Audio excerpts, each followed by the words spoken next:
Picture this. You're trapped in the middle seat of a 12-hour flight. Both armrests taken. The guy on your left is snoring, and the kid on your right keeps kicking your leg. Oh, and that's not even the worst part. You're right next to the bathroom. Sound familiar? Let me guess. You're probably nodding right now because we've all lived through that airplane seating nightmare. But here's the thing. It doesn't have to be this way. What if I told you that choosing the right seat could make or break your entire flight experience? And I'm not just talking about comfort here. Did you know that some seats on the plane are statistically safer than others? Spoiler alert, it's probably not the one you think. Whether you're a window seat dreamer, an aisle seat strategist, or just someone who wants to survive that middle seat without losing your sanity, I've got some game-changing secrets to share. After hundreds of flights and countless hours of research, I've cracked the code to scoring the best seats on any plane. Ready to transform your next flight from survival mode to actually enjoyable? Let's dive in.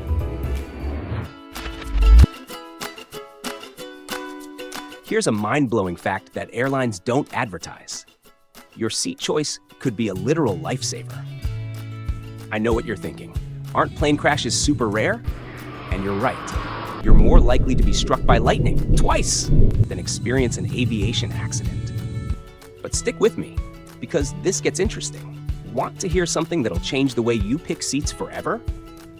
The FAA dropped some fascinating data that most passengers never hear about. Those back-of-the-plane seats that nobody fights for? Turns out they're your best bet for survival. We're talking about a 32% fatality rate in the back versus 38% in the middle and 39% up front.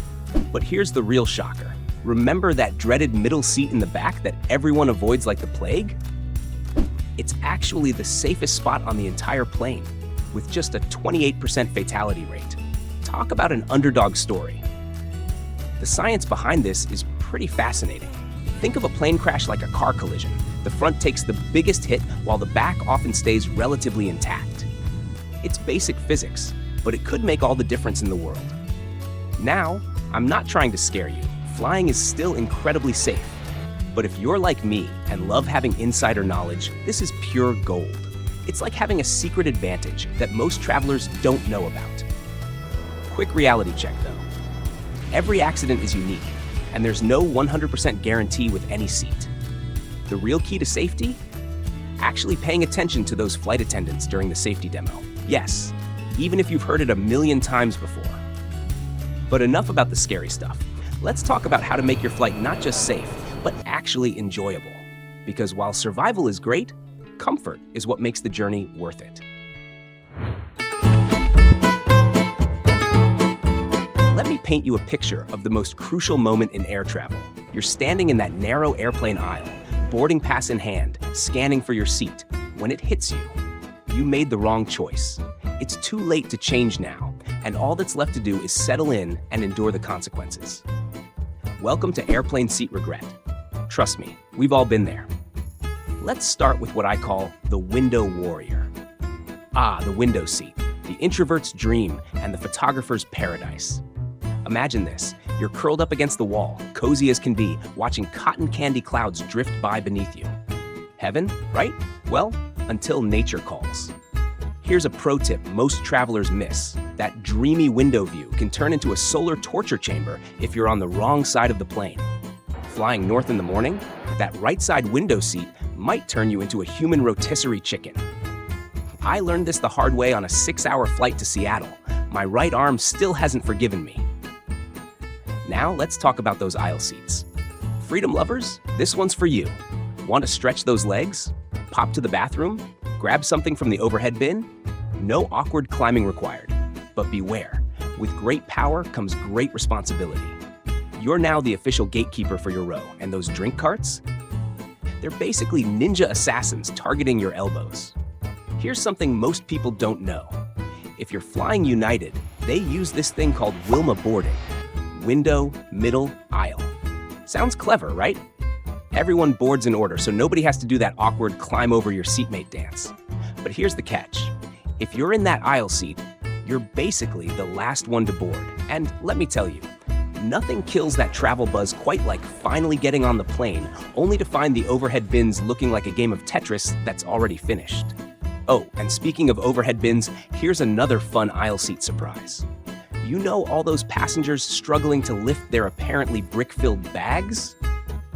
Yeah, guess who's in the danger zone when gravity wins that battle? Your head. Quick tip though, if you're one of those ninja-level light packers who can survive with just a small bag under the seat, then go ahead, rock that aisle seat. And here's one seat type that might surprise you. Yes, I'm talking about the mighty middle seat. Before you scroll past thinking nobody chooses the middle seat, hear me out. While it might be the underdog of airplane seats, it comes with a sacred airplane rule that even frequent flyers swear by. Both armrests are yours. Yes, both. It's like the airplane god's way of saying, we see you, we feel for you. Here's a consolation prize. But let's be honest, unless you're traveling with friends or you're a meditation master who can zen your way through anything, the middle seat is usually where travel dreams go to die. The real secret? It's not just about picking between these three options. There are hidden unicorn seats on every plane that most passengers don't know about. Want to know where these magical spots are? Stay tuned. I'm about to blow your mind with some insider secrets that'll change the way you fly forever. You know how choosing a spot in a movie theater can make or break your experience? Well, multiply that by about 1,000 when you're picking your zone on a plane. Trust me, this decision can be the difference between living your best travel life or counting down every minute of your flight. Welcome to the I've got places to be section up front. Business travelers love these seats, and it's easy to see why. They treat deplaning like an Olympic sport and can dive straight into work the moment they land. It's beautifully quiet up here too, unless you've accidentally booked yourself next to the baby bassinet section. Pro tip, love that front zone feeling? Just remember, your speedy exit only works if you're getting a jet bridge. If your flight ends with a bus ride to the terminal, well, congratulations on being first to wait for everyone else. But hey, at least you won't be stuck in that endless conga line down the aisle. Now, let me tell you about my personal happy place, the middle of the plane. I always pick this spot when I'm in vacation mode. You know why? It's like the plane's own little Zen garden. Ever noticed how a bumpy flight suddenly feels not so bumpy in the middle? Your coffee barely ripples, even when everyone else is white-knuckling their armrests. There's just one tiny catch though. Bathroom breaks become quite the adventure.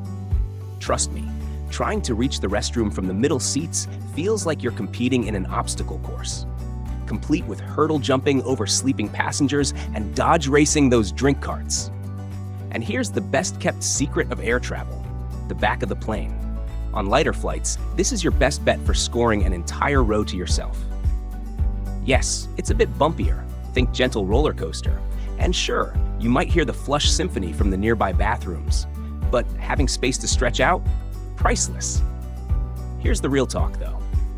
After countless flights and probably too many airplane meals, I've learned there's no one-size-fits-all perfect spot.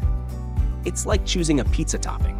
What works for the business executive racing to a meeting might be totally wrong for the family of four heading to Disney World. The key?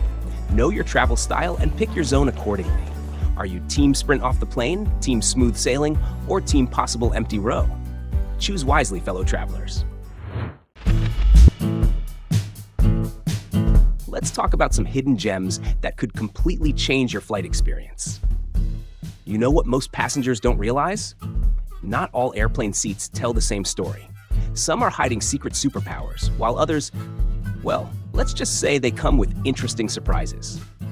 First up, let me tell you about the exit row seats. Ever dreamed of stretching your legs without playing Twister? Welcome to exit row heaven. These seats are basically economy's version of a penthouse. All that precious legroom, no one reclining into your laptop, and a private little stretch zone right by your seat. But here's the real talk. It's not all rainbows and legroom. Some of these seats are stuck in the no recline position. Yeah, that's a thing. And you'll need to stay alert for any emergency situations. Sorry, kiddos. This VIP section is adults only. Here's a genius hack though. Feeling stuck in that non-reclining seat? grab yourself a foam cervical neck brace. You know, those Velcro ones they give you for whiplash. Sounds weird, looks weird, but trust me, it's like having a personal sleep support system. You can snag one online or at medical supply stores. Not exactly runway fashion, but your neck will thank you. Moving on to those mysterious bulkhead seats. Picture this, no one reclining into your space, just you and a wall. Sounds peaceful, right? Well, until you realize there's no underseat storage for your bag, and you might have front row seats to Baby Symphony Orchestra. These spots are prime real estate for airplane bassinets. And finally, let's dream a little with the first class fantasy. Ah, now we're talking. Imagine sinking into seats that feel like clouds, stretching out like you're in your living room, and dining on food that actually tastes like food. But unless your company's paying, or you've been hoarding miles like a dragon hoards gold, these seats might cost more than your entire vacation. So, what's your flavor? Extra legroom with a side of responsibility? Baby-adjacent peace and quiet? Or living the high life up front? Let me know in the comments, and stick around, because I'm about to share some ninja-level seat-picking strategies that even frequent flyers don't know about. Let me share some game-changing tips for choosing and booking the best seat on your next flight. After countless trips, I've cracked the code to landing the perfect spot. Ready to become a seat selection pro? Here's the golden rule. Timing is everything. Think of it like scoring front row concert tickets. The moment I book my flight, I'm diving straight into seat selection. Don't make the rookie mistake of waiting until check-in. By then, you're basically showing up late to a buffet, left with nothing but scraps. Before hitting that confirm button, here's a crucial step. Check Seat Guru. I learned this lesson the hard way. Picture this. I once picked what seemed like the perfect seat, only to discover it was right next to the restroom. Not exactly the peaceful journey I had in mind. For those long-haul adventures, you'll want to focus on exit rows and bulkhead seats. Just remember, exit rows won't let you store bags under the seat, and those bulkhead spots might put you front row to the Baby Bassinet show. Choose wisely. Planning to catch some Z's? Here's a pro move. Grab a window seat mid-plane. You'll get a wall to lean on and zero climb-overs from fellow passengers. Just steer clear of the bathrooms unless you enjoy being serenaded by flushing sounds. Need to move around? The aisle seat's your best friend. Complete freedom to stretch and bathroom breaks without the awkward shuffle. Just watch those drink carts. They're notorious elbow hunters. Here's a clever trick for couples. Book the window and aisle seats in the same row, but leave that middle seat open. If the flight isn't full, congratulations. You've just scored yourself some extra space. And even if someone does get assigned that middle seat, they'll almost always be happy to trade for either your window or aisle seat. After all, nobody wants to be stuck in the middle between two strangers. For all you photographers out there, snag a window seat over the wings. It's prime real estate for those Instagram-worthy takeoff and sunset shots. And if turbulence makes you nervous, here's another insider tip. Stick to seats over the wings. It's like finding the plane's sweet spot, the most stable section during bumpy rides. Want to play the space lottery? Check the seating chart 24 to 48 hours before takeoff. People shuffle seats all the time, and you might just spot that coveted empty row. Here's something for the safety-conscious travelers. Statistically, the back of the plane is your safest bet. Sure, you'll be last to deplane, but isn't peace of mind worth a few extra minutes? Traveling with little ones? Make a beeline for those bulkhead seats. You'll get extra legroom, easy bathroom access, and no seats in front for tiny feet to kick. Everyone wins. Hey, before you jet off, don't forget to hit that subscribe button. I've got a whole collection of travel hacks coming your way. Trust me, you won't want to miss what's next.